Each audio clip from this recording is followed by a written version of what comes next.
Hi guys, today I gonna tell you a story about how Wrocław City Bike steals money from foreigners, from people who don't know Polish. First of all, you might think that the service is at a reasonable price and very convenient, as there are many bike stations around the city, but here we have a problem.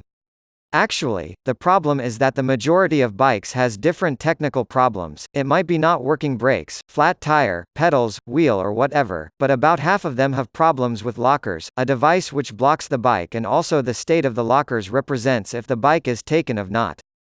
So if there is a problem with a locker, you can't return your bike and price for bike usage will grow and grow until you reach an operator and tell him about the problem.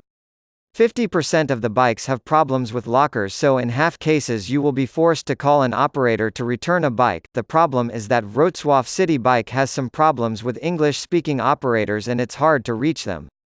As an example, once I couldn't return my bike and I tried to reach an English-speaking operator for about 1 hour and I spent huge amount of money on that call as I was in roaming. Apart from that, I needed to wait all this time under the heavy rain and finally, I was late for some important event. The last time I had trouble with returning my bike, I decided not to call an operator because I didn't have 1 hour time to wait and the phone was running out of energy, so I just wrote an email to support that I wasn't able to return a bike.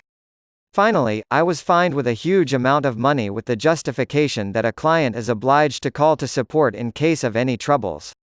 In conclusion, dear my travelers and everybody who will decide to use this amazing Wrocław City Bike service, keep in mind that in 50% cases you will need, firstly, spend an hour to reach an English-speaking operator, wait all this time near bike whatever the weather conditions, pay for a long awaiting call, pray that your phone doesn't run out of energy, otherwise you will be forced to pay a fine as you didn't return a bike.